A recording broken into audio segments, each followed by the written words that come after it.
Send me an angel. Send me an angel. Right now. Right now. Send me an angel. Send me an angel. Right now. Right now. All right, and we're back for round two. This is Justin Hollinger, And Kevin Seiler. and we're back for the Craptacular Revue episode 2. This time we're covering a really, really fun shot-on-video blaxploitation movie. That's a lot of different ways to explain this. Yeah, shit, I didn't even think of like the blaxploitation factor when I was like Well- on video horror anthology. But I guess this one isn't so much as his last film was. yeah, much more so with Black Devil Doll from Hell. Yeah, but, well, you probably haven't figured it out by now because there's probably, I think, only 5 people on this planet that give a shit about this movie. Well, is the director still alive? So Yes, he he's is. included in that 5, I'm assuming. Yes. We watched Tales from the Quadead Zone. Did I say anthology?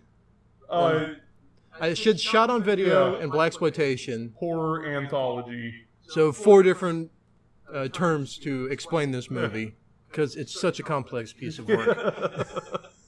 As most artwork typically is. Oh yes, At least the- the thought-provoking kind. especially the ones that are shot on your mom and dad's camcorder that they bought from Kmart back in the 80s. That's exactly like for those of you who don't know what shot on video means, it basically means in 1987 you go, "Hey Ma, can I borrow your video camera for the weekend? I'm going to make a movie." And then you go to your Goodwill and you buy out all the Top Gun VHS tapes they have in abundance and you just start recording.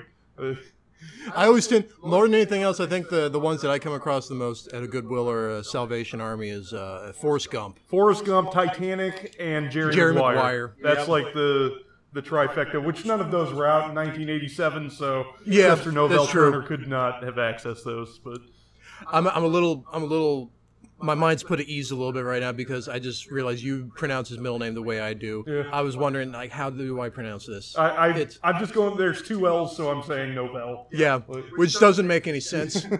It's like, oh, it's novel with an extra L, so let's change the O. But fuck it, I'm going with it. Yeah. Okay, so first off, before we get into the movie, let's do the beer segment. I've already forgotten what the name of this one is. Okay, it's a brewery called No Coast, and it's their IPA that's called Peace Tree. What do you think about it? I'm not typically a huge fan of IPAs, as you know, but they are growing on me a little bit. I don't mind this one. Well, we talked about it a little bit. It's very piney, Yeah. but it's not like. I mean, it says 95 IBUs, but I don't think it's that bitter. It's, I think a lot of the bitterness is coming from just the pine flavor. Yeah. It's not bad. It's not overwhelming, No. and I appreciate that in an IPA because that's what I find with so many of them. Yeah, I like it. It's decent enough. Yeah. I will comment on the weird shaped, like, red stripe-esque bottles, though. Yeah, really short. My push-down bottle opener was having a bitch of a time trying to get these caps off. But we got it off. We're good. We're drinking. All right, so let's get into the movie here. Opens up. Dedicated to the memory of ... And I didn't even write the name down. I'm Chester assuming it was Novell Turner Sr. Well, was it just Yes. senior? I for some reason I was thinking the middle initial was different. What? I think it was the full name. I may be wrong on that, but I remember thinking, golly, I wonder where that came from. It seemed awfully like that specific to the point where it was the full name. But yeah, so then the credits start. A lot of stuff to talk about in just the credits alone. Yeah. Or should we go? Where do you want to start? You want to start with the visual or the audio? I got the audio listed first. All right, go ahead. I mean, we get the Casio keyboard demo that we're kind of accustomed to at this point, but then we get the the cherry on top that is what I have to assume was Elmo from Sesame Street rapping. Give him your neck if you dare. Here is coming, standing tall. That's a pretty apt description of it, I would say. And then he's later joined by another Muppet of some sort. I don't know, a Cookie Monster. I don't know, but there's another voice that comes in. Maybe like it almost kind of sound like maybe like Animal a half hour after he took an Ambien. Yeah. That's a good way of you got the 2 episodes in a row we've referenced them up at Animal. Let's keep this going. Do another callback to the previous episode because you referred to the music in Hollywood Cop as sounding like someone just pushed the demo button on the keyboard. Here's where we get that. Yeah. They're like, no, there was actually... Yeah. I don't want to call it artistry, but there was some sort of technical skill in Hollywood Cop in making that score. Looking back, I'll definitely agree with that, especially comparing these two. Yeah, this one was full-blown demo button rapping over it. Yeah. So, yeah, okay, so we got that. And then we get, that's all being played over credits that have the background of... It almost looks like crayon drawings from a child in an insane asylum. I wrote down crayon drawing with a question mark. Like that's literally what I thought. Those were actually made by the star of the movie. The main actress, yes. Yeah. That's where I had written. Drawings by Shirley L. Jones, so blame her. Blame her for a lot of things here. Yeah. My God. So yeah, there's all that, and then we finally get into the movie. She also gets a nod under special effects, if I'm not mistaken. Really? I think it's the director's brother, who was featured in one of in the second segment that we'll get into, and which and oddly Shirley enough L. is called Jones. Brothers. Yeah. Okay, and so then we get to the first proper scene in the movie. Yeah. Where she's in the kitchen washing dishes, wearing sunglasses. Yeah, and it's got the weird. It's such a. The movie was made in '87, but her hair looks like it was the early '80s. The whole like set, the whole house that they're in, looks like early '80s, late '70s. Yeah, they clearly. Yeah, they clearly haven't updated in a while. This is clearly not people that have money to. Do any sort of remodeling of any sort. The hair reminded me of the main character from the original Friday the 13th. Like I don't know how to describe the hair. Kind of looks like mushroom top. Yeah, like sort of thing. Like a mushroom shaped bowl cut. Yeah. I mean that's about the best way I can think to describe it. That's a pretty good way. She's got that, and she's washing the dishes in her kitchen while her ghost son is hanging out. Yeah. He shows up, and I think he like moves a cup around and moves the chair around.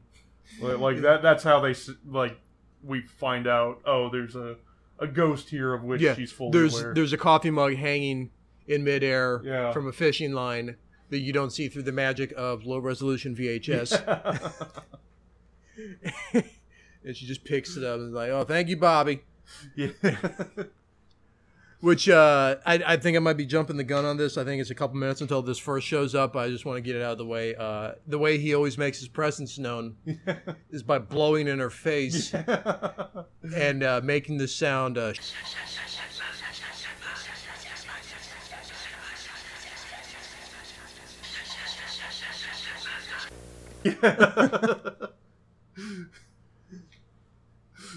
Yeah, the hair blowing kind of gave me a late 90s boy band music video vibe. Just the way she would kind of lean with it a little bit. And so, okay. She finishes up the dishes. They go sit down in the living room. And you can tell he's sitting because the cushion of the chair sinks in. Yeah. I'm guessing they just had like another piece of fishing line connected to the bottom that they just pulled down on. So she pulls, which brings me to a point I wanted to make. Ghosts apparently have weight. That's a good point. I never thought of that before. Yeah, at that point they're basically suggesting that the ghost is like the Invisible Man. Yeah. He Yeah, can he has a carry things. He physical can, presence. Yeah, he can affect physical objects. And Ghost Son likes ghost stories. Yes, because he requests a story being told from the book Tales from the Quadead Zone. That he conjures out of thin air. Yes. Because ghosts can do that now. So yeah, she pulls out the book, which is just a Bible with a cover pasted onto it. And he's very excited to see this. You can tell because he clenches his ass constantly in the chair. I really got to take a ghost shit, but I want to hear this story first. I believe that was the original title for the upcoming Ghostbusters reboot, too.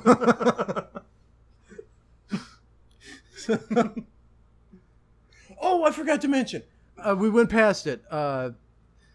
After we get out of the credits, the first shot is they took one of those old 80s toys, the Mad Ball, which is like the rubber monster face ball. Okay. And it's just a candle holder. They just took that toy and just shoved a candle through it. And there's your candle holder. Which, as I was watching the movie, immediately made me pull up eBay and look for Mad Balls. I'm not buying one because they're like $30 a pop. I'm not doing that. Yeah. But yeah, I forgot to mention that. I thought that was great. I think I still got one somewhere.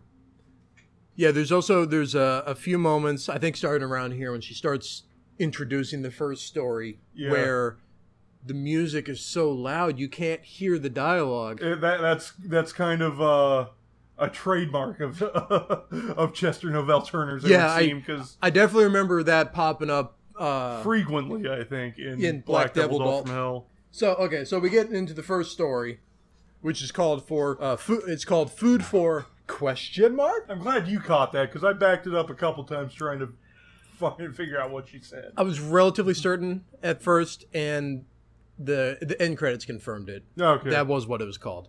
Yeah, it starts off big family, about 9 people, I think it was.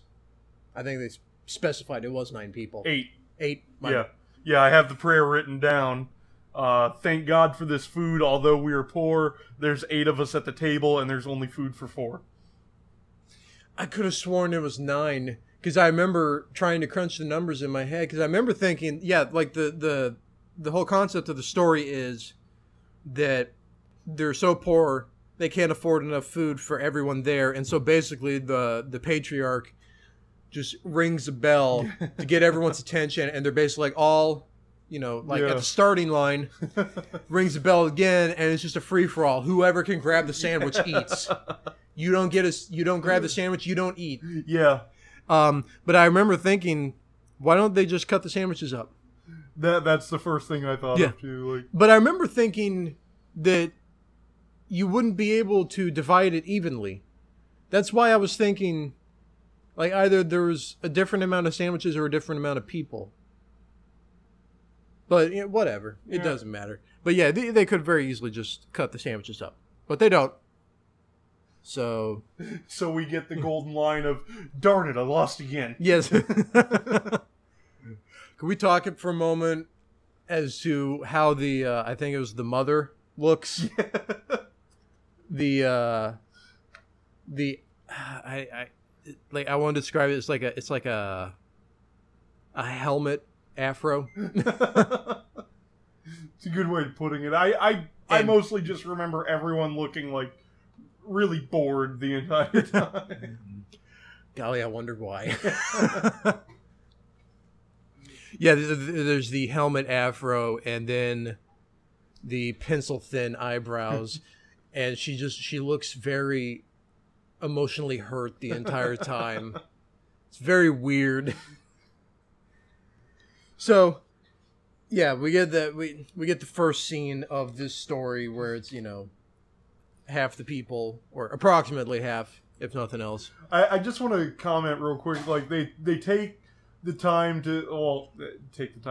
they scarf down all these sandwiches, like, on screen. We see them eating, and then afterwards they place their forks on the table, or on the plate, I guess to show that they're done.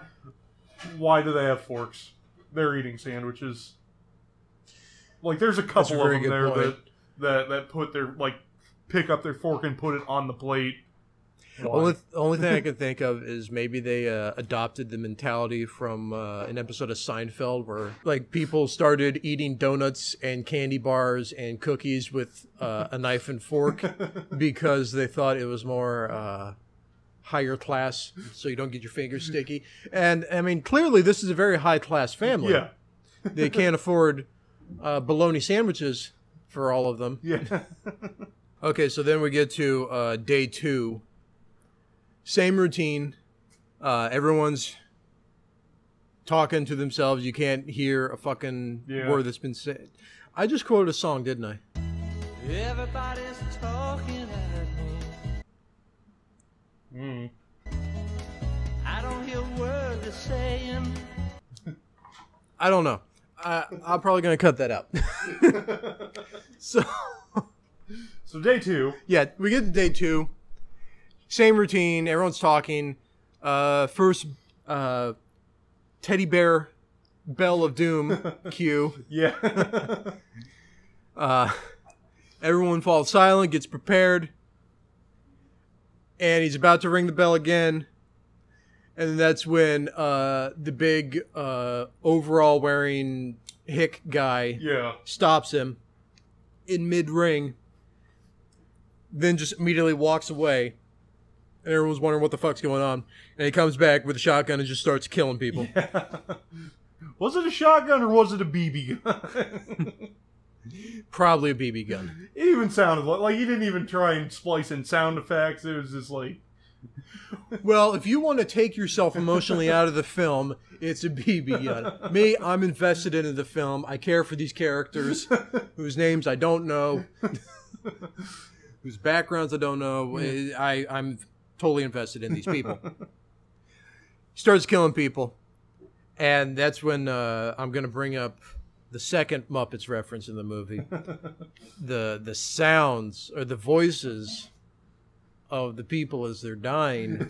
Like, it sounded like, the best way I could describe it, it's like Muppet Babies.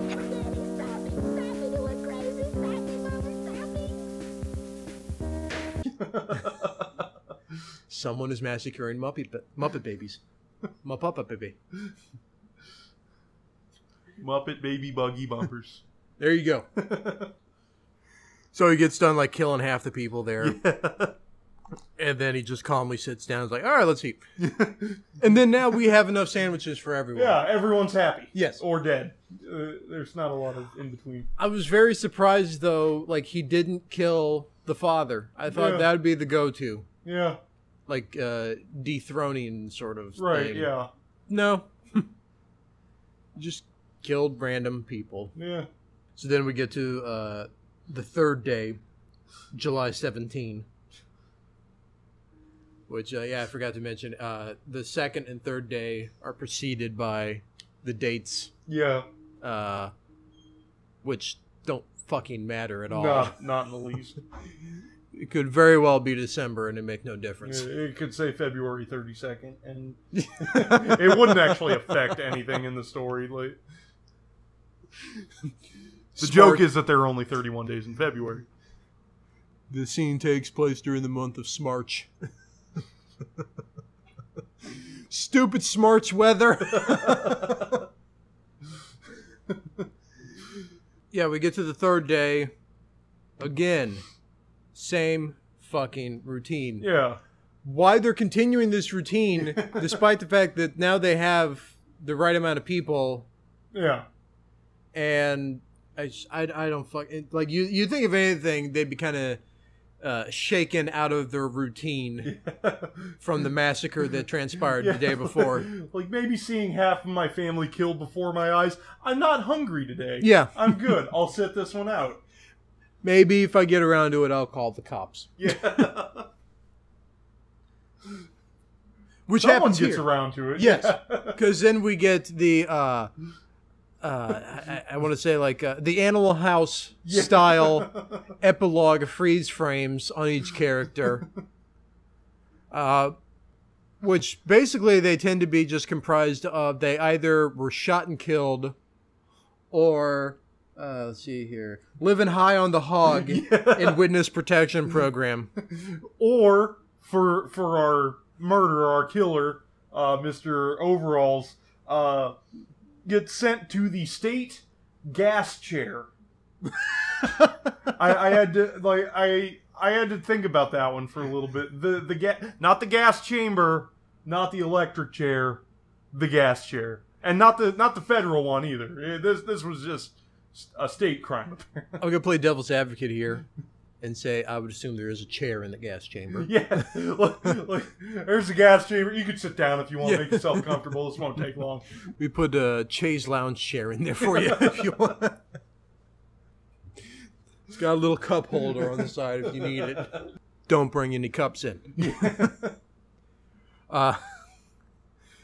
Yeah, that's really weird. I didn't catch that. It's like saying you're gonna shoot someone with a knife. What? Yeah, like we get really weird. Like, oh, this person ended up doing this. Like, we don't know who the fuck these people are. Yeah. We don't care who the fuck these people are. I've known these people for 7 minutes of my life, and in that time, I don't even know their names. So. Yeah. Believe it or not, that's the best story in this anthology.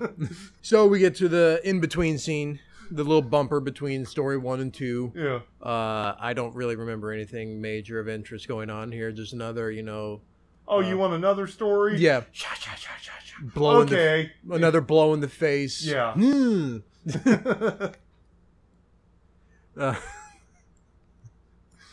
And we get to the second story, called The Brothers. Mm-hmm. This one's got a much more conventional story. Yeah. Basically, the story here is 2 brothers grown up. One is not a very good person, like uses and abuses people and resources. Always tries to get the one up. Yeah. But ends up actually making something out of his life by basically taking from others. Other one is very downtrodden, paycheck to paycheck, which I remember that was actually specifically said. Yeah. And the asshole one dies. So the good... I just realized what I'm about to say. The good brother takes his body out of the funeral home. Pays 2 guys to take his body out of the funeral home. Well, 2 friends. Yeah. Did he pay them? I thought so. Like, I thought he handed them, like, envelopes with checks in them or something. I thought it was just, he got 2 friends of his to do him a solid. And maybe. Drag his dead brother out of the funeral home. We've all been there. One of said friends looks, especially in one of the shots, I have it marked it, 19 minutes. One of right said friends. 19 minutes, 15 seconds. Looks like a full-size Gary Coleman. One of these guys does. Like, I pointed it out, like, as I was watching it. I'm like I paused it. I'm like, that looks like a full-size Gary Coleman. I'll have to pull out. Was it the one that was covered up in the sheet that they thought was late, or was it the one from the beginning? I think it was one of the ones from the beginning. I think there was only 2 friends. Yeah. Okay, so yeah, it was the one from the beginning then. I'll have to go back and look at that. Yeah, 19 minutes, 15 seconds is where I have it marked. Okay. I do remember at one point, they find the second friend who's been hiding there the whole time. Basically just, I guess, laying on a slab with a sheet over him this entire time for this mild practical joke. Yeah. And they get, like, momentarily scared when he, like, jumps out and, like, does, like, a and, shit! Yeah. And, I think it was the friend. They're like, man, you made me piss my pants. And the camera immediately zooms in on his pissed pants. It's like, there you go. Yeah. There's your major attraction. Pissed pants. What a wonderful horror movie this is. So they get the body, they take it out, they bring it back to the living brother's house. He's wrapped up in like either a really thick hotel-style blanket. Yeah, I couldn't tell what he was or like the world's largest beach towel. Yeah. And lay him down. And depending on the lighting, it's either yellow or orange. Yeah. Based on the shot. Based on what the white balance was for the day. Yeah. The friends leave, and then the brother just does a really, really lengthy monologue yelling at the corpse, where they occasionally do a close-up of the corpse's face covered. Yeah. So it's basically just an out-of-focus close-up of a towel. Yeah. So yeah, he just yells at his dead brother's corpse for a while, and then goes into his own basement to dig a grave for it. Why he didn't just make his peace at the funeral home, I don't know. Just let them do their thing. I don't know. And not get arrested for it. Right. So yeah, he goes into the basement, starts digging a hole. Oddly enough, behind him, spray painted on the wall, is just 1, 2, 3, 4, 5. Yeah. No reason given. No reason needed. Yeah. I don't think the scene would have had the same impact otherwise. They were originally going to go with Daryl was here, but they felt 1, 2, 3, 4, 5 had a bit more impact. Since we haven't been introduced to Daryl yet. Yes. So as that's going on, back up in the living room, we get a really shitty looking video effect of, I guess, the dead brother's spirit coming back into the body. Ghost finds the body. Mm-hmm. That's how it works, right? Yes. Oh, forgot to mention, during the whole angry monologue, he decided to dress his brother up as a clown. Yeah. So the corpse comes back to life as a clown. Yeah. Face paint and everything. Like, get the rosy cheeks. Comes down to the basement. Which the brother does not hear at all. Yeah. Like giant clown shoes walking down the stairs. Shuffling down, wooden basement stairs. And he just comes down to the basement and just attacks and kills his brother. Zombie clown chokehold. Yeah. Seen it a million times, but you know. It's a pretty basic sort of moral tale that you'd see pop up on these like anthology things, like either on like, you know, the shows like Tales from the Crypt, Tales from the Dark Side, or, you know, one of the movies. Tales from the Quadead Zone. Yes. Things with tails in them typically have this story. Sonic the Hedgehog. So, you know, that story just kind of comes and goes. Yeah. And then we get to the third story, which is the finale to the framing device story. She finished. We go back to the mother with her ghost boy, world's lamest superhero. I just thought it was a sequel to Ghost Dad myself. Ooh, we're back in the living room. Yeah, and Mom's got to change her glasses. Yes, because that has a huge impact on the story and the narrative. And then we're finally introduced to Daryl. It's about time. Which I want to point out, when I said Daryl was here earlier, I was just saying a random name. I forgot that this character's name was Daryl. So Daryl shows up, who I guess is like the ex-husband of the mom. Yeah. I'm guessing. And the father of the dead kid. Correct. And she responds with a very monotone, "Oh God, oh my God," as he pulls up in the driveway. Yeah. Tells the ghost to hide in the bedroom. For some reason, a ghost needs to hide. I didn't even think about that until now. Like,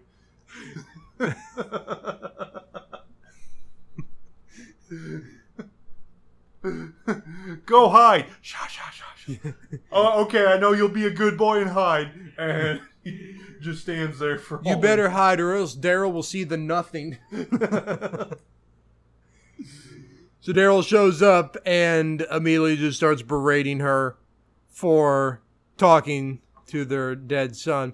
I don't really, like, he's kind of coming at this like she's lost her mind and she's crazy and she's imagining a ghost there. But like, his ass is making an imprint in the chair. He's carrying objects. Wouldn't it be very easy to prove the ghost exists? At this point, I mean... Wouldn't he want to know? Yeah. It's his child. Maybe he's in denial. Maybe he's seen the kid. Like he's seen, signs that this ghost exists, but he's going to have none of that. So fight ensues between Daryl and the mother. Have they ever given the name of the mother? I'm just calling her the mother. Starts pretty clubs her in the face with a book. Yes. And like the fight starts in the living room, and I remember during the living room portion, the majority of her fighting is trying to defend herself while going, "Ooh!"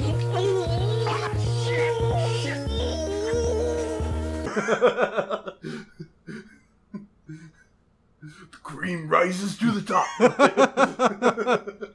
Cup of coffee, yeah. Cup of coffee in the big time. I just watched that interview yesterday, actually. I was flipping through all the different ones.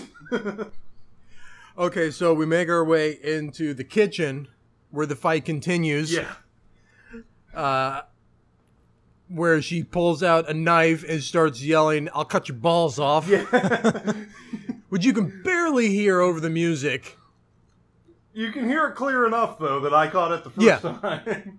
That one I didn't have to back I heard up it the first time, and I thought, is that what she said? And then she said it again. I was like, okay, yeah, that's what she said. Yep, that's where we're going. And then it evolves from...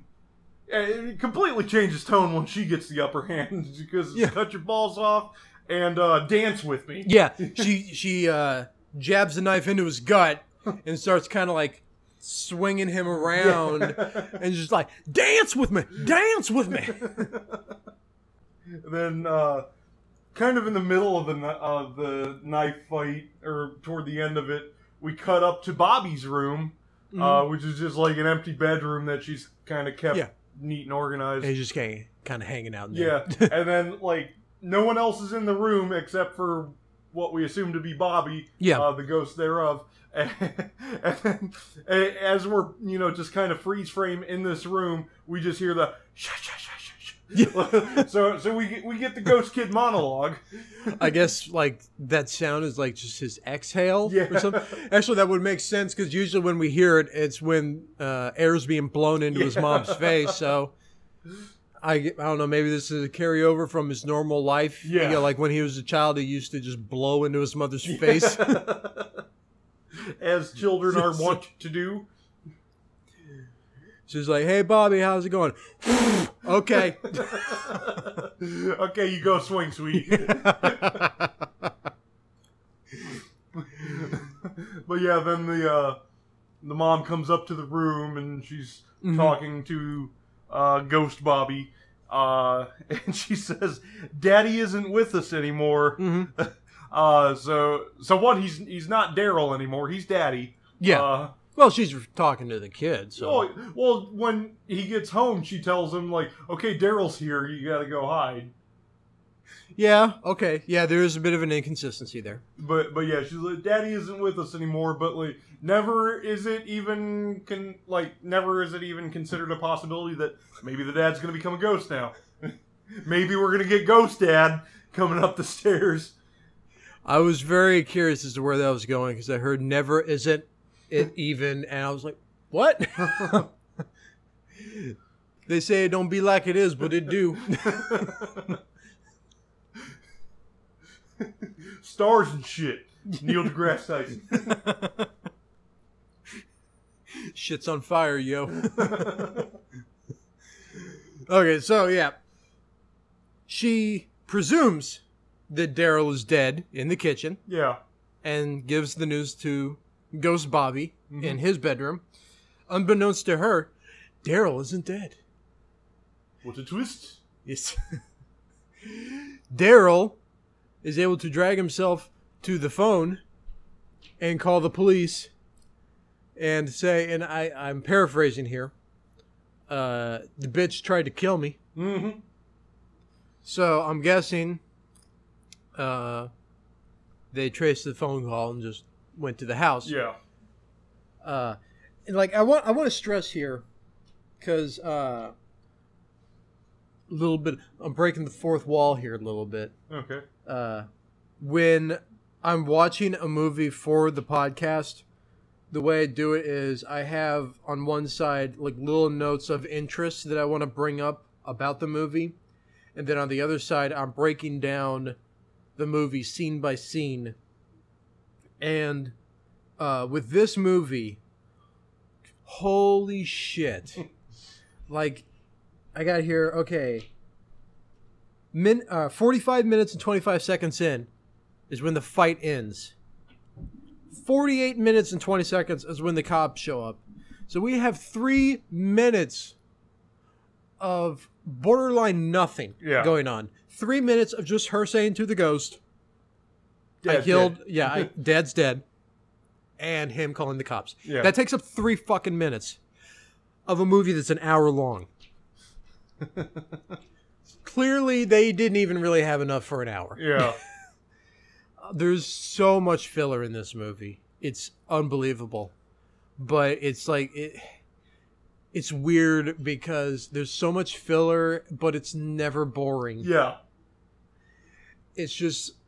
And, you know, I've said this to you a couple times with this movie. It's the bizarreness of it and the shittiness of it is just, it's in its DNA, you know? Yeah. Just it existing. Like, it doesn't have to have a specific moment to make it bad. Just the fact that it happened. The fact that it's being made with wildly amateur actors. Yeah. And an incredibly amateur crew on VHS in the late 80s, that alone makes it so that if it's just a 30-second shot of people standing still, it's fascinating. Yeah. Yeah. All right, so then the cops show up. In jeans and, like, everyday button-up t-shirt. Like, one's wearing a flannel shirt.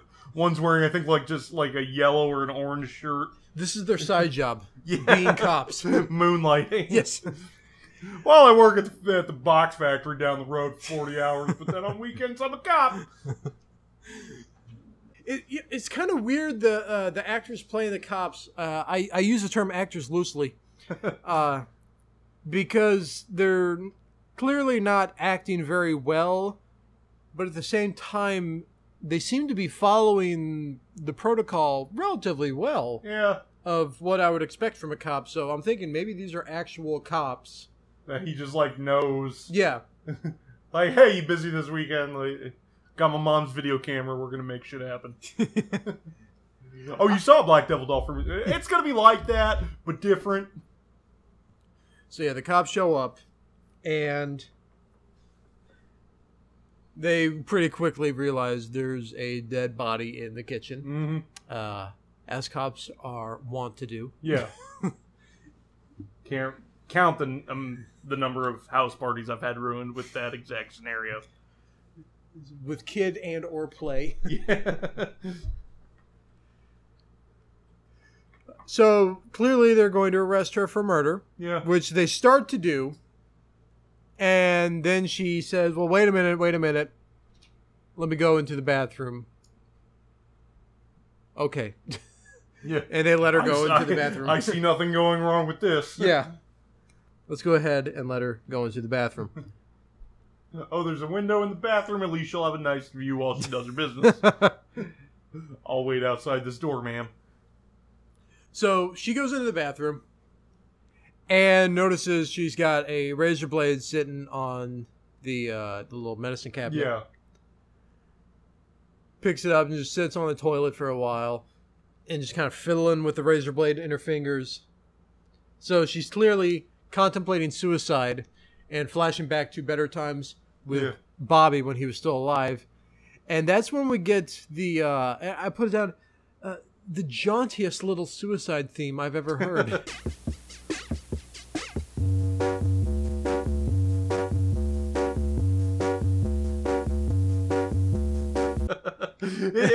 was like mildly upbeat. Yeah, it was awfully peppy for I'm gonna kill myself. Yeah.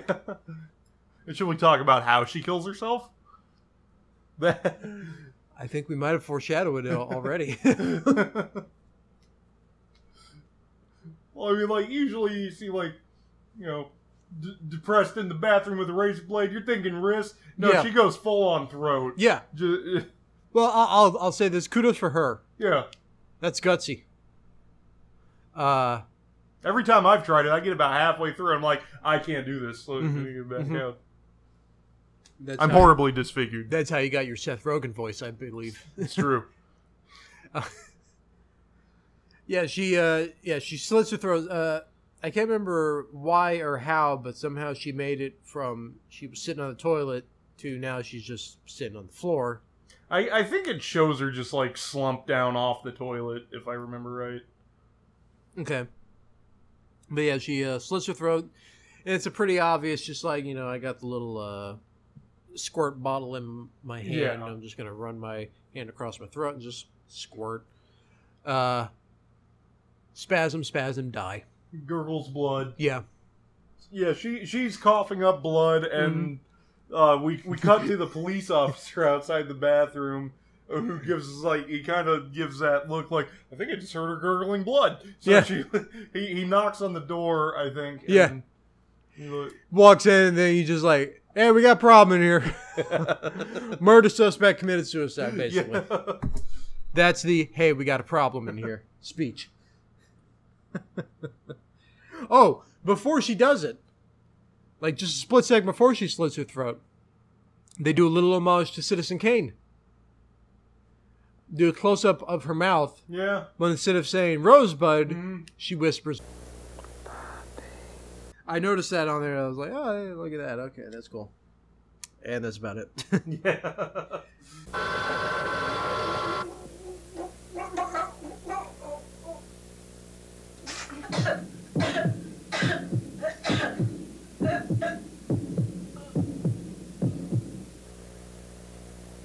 So then after her suicide, we get 21 hours later. Yeah. The text 21 hours later, awfully specific. Yeah. Not the next day Yeah. or the following afternoon. Not 21 even hours? 24 hours. Yeah. Let's not round it up to a full day. Yeah. 21 hours. Yeah. We know exactly how many hours it takes for the spirit of a dead body to become a ghost. Mm-hmm. So 21 hours later, we cut to an exterior shot of the house. Yeah. And that's when we see, again, through shitty video effect, as we did with the brother's Yeah. spirit going into his body, we see the mother's spirit Yeah. do a very stupid-looking walk up to the house. Like, very over-exaggerated, like, swinging the arms and really swinging the head back sort of thing. Walks into the house, meets up with the little boy's ghost, and they live happily ever after. Yeah. And tell more ghost stories. Yes. This Get time it? the ghost story is, I'm telling you the story Yeah. of us. Yeah. Which you think the boy would just be like, I heard it. I'm fine. I don't give a fuck. Like, 21 hours ago. I remember this. This just happened. And then we get credits. Which the credits say, Tales from the Quadead Zone will return. In Avengers 3. Yes. But sadly, they never do return. I'll cover that in a second here. So, movie ends. Thoughts on the movie?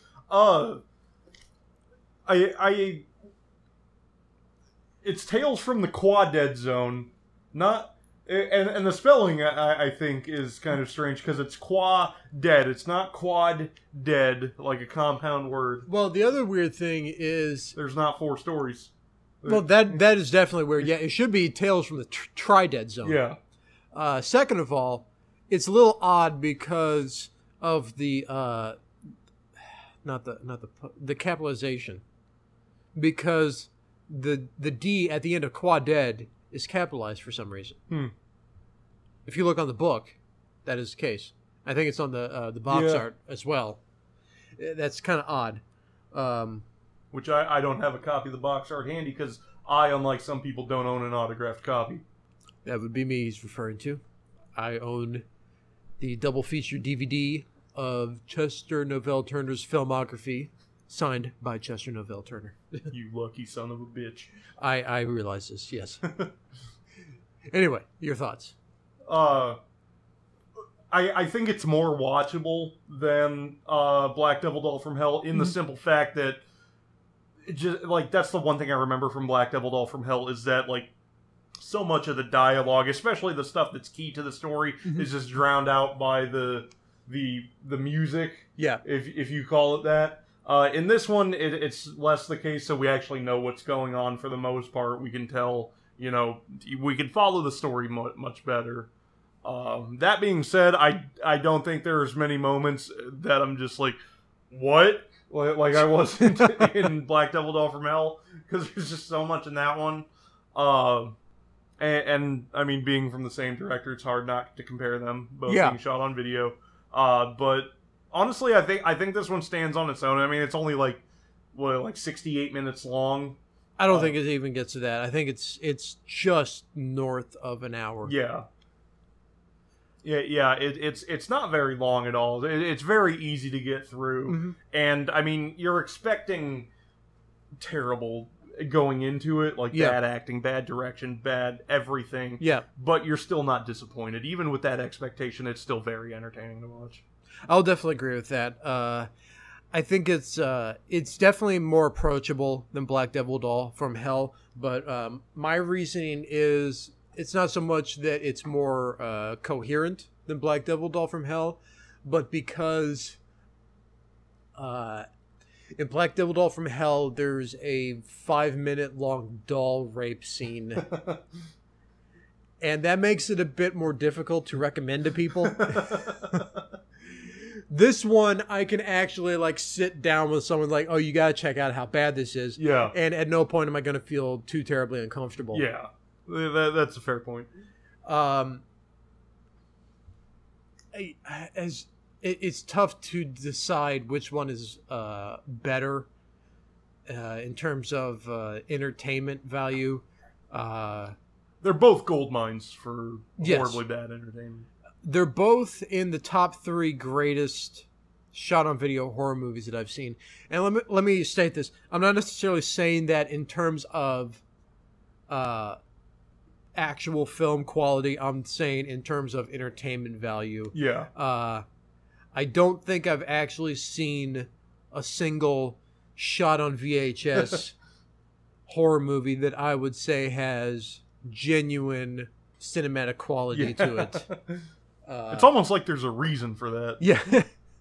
I've seen a pretty decent amount at this point. I've seen, both of Turner's films. I've seen Hell Roller. Yeah.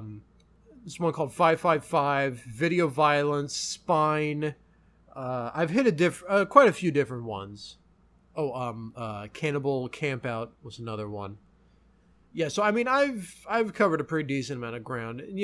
Some of them have some entertainment value. Some of them are just really big pains to watch. Yeah.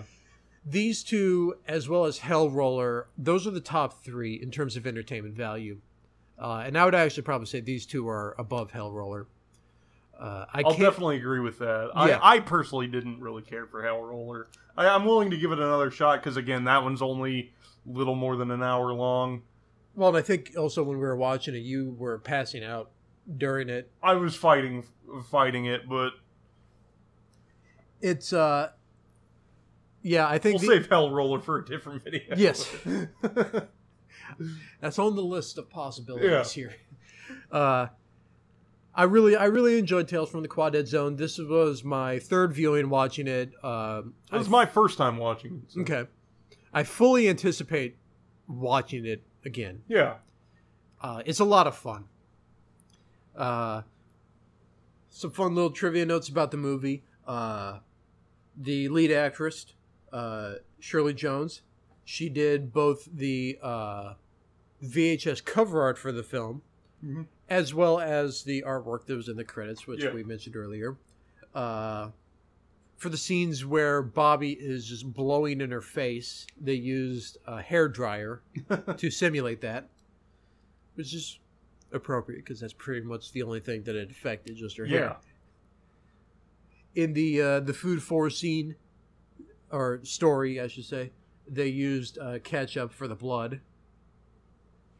The original plan for this movie, and this kind of explains why it was still called Tales from the Quadead Zone. Yeah. Black Devil Doll from Hell was originally going to be one of the stories. I had read that. Yep. I guess we both looked at the IMDb trivia page. I did not. Oh, really? I don't remember where it was that I read that, to be honest with you, but...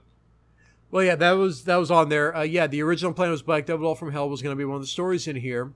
The director, Chester Novell Turner, realized that he could flesh it out into its own full-length story. So that got pulled out, made it into its own movie before Tales from the Quadead Zone. Yeah.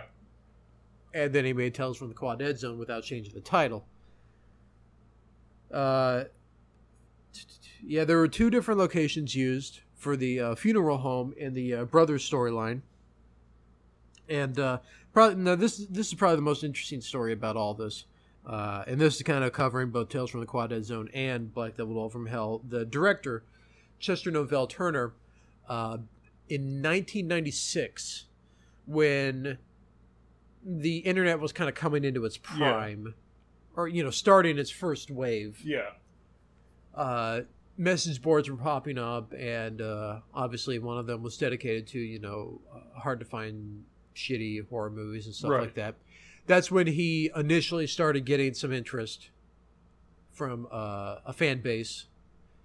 At that time, a rumor came out that he had died in a car crash.